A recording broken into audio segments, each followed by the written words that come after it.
के कहैया जे हमर देशक युवा कॉकरोच छथि।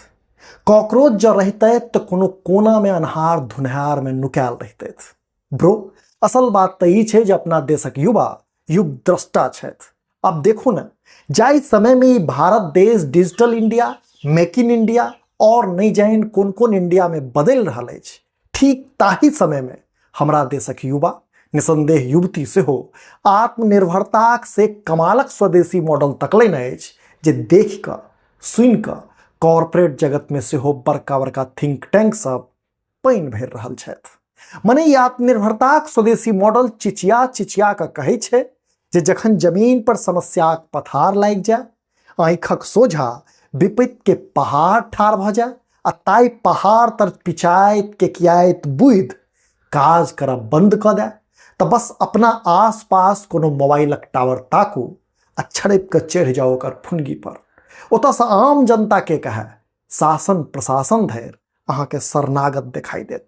एकहक व्यक्ति खेखनिया करैत भेटत आ अहाँ के ओइ लोह सिंहासन पर बैसल अपन परोपट्टाक महाराजा धीराज, जिला जवारक चक्रवर्ती सम्राट आ गाम समाजक परम प्रतापी योद्धा वाला फील आयत से एतै कोना ने जाहि युवा के जमीन पर लोग कीड़ा मकोड़ा बुझै छै, हाँ वह कॉकरोच बुझै छै, ओइ युवा के स्टेटस सिंबल टावर चढ़ते बदल जाइ छै। ओ अचानक से सेलिब्रिटी बन जाइत अछि। एहन सेलिब्रिटी जकरा पर सैकड़ों मोबाइल आ हजारों आंख एक संग फोकस करैत भेटत आ ओ युवा टावरक फुनगी पर छिड़ियाइत नितराइत अगराइत देखल जाइए। माने धन्य छै ओ मोबाइल क्रांति जे ने मात्र हमरा अहाँक हाथ में स्मार्टफोन देलक बल्कि देशक प्रतिभावान युवा सबके आकाश ठेकल एकटा एहन मंच देलक अछि जतऽ से कोनो बात आराम से मनाओल जा सकैया। मने सोझ भाषा में कही तो जो अहाँक लवर अहाँके धोखा दऽ देने हो, जो अहाँक पवित्र प्रेम प्यारक स्पीड में परिवार ब्रेकर बन गेल हो, जो अहाँके कनिया से नित दिन गृह कलह होइत हो, वा जो अहाँके दुख शासन प्रशासन धरि नहीं पतियाइत हो तो निराश नहीं हो आने कोनो बाबा तांत्रिक ज्योतिष या कोनो गुप्त रोग विशेषज्ञ लग जेबाक आवश्यकता छै। कारण एहि सब समस्याक अचूक मुफ्त आ 100% शर्तिया इलाज ताकि चुकल अछि अपना देशक युवा, वह टावर आरोहण।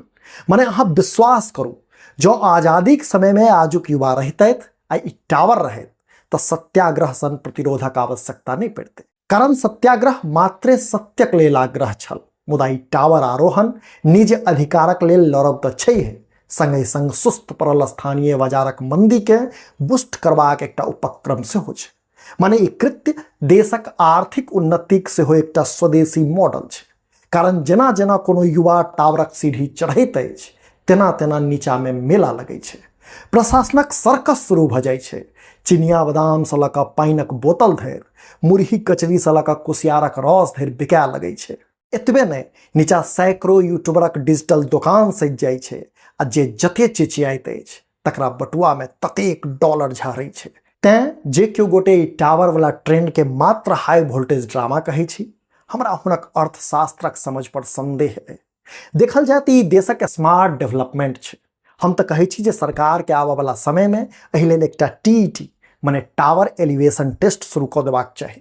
कारण देशक युवा के कम से कम कॉकरोच बनऽ से बचाओल जा सके आ एहि प्रतिभावान परम प्रकांड युवा युवती सभक ऊर्जा के एकटा सही व्यवस्थित आ सर्टिफाइड दिशा भेट सके।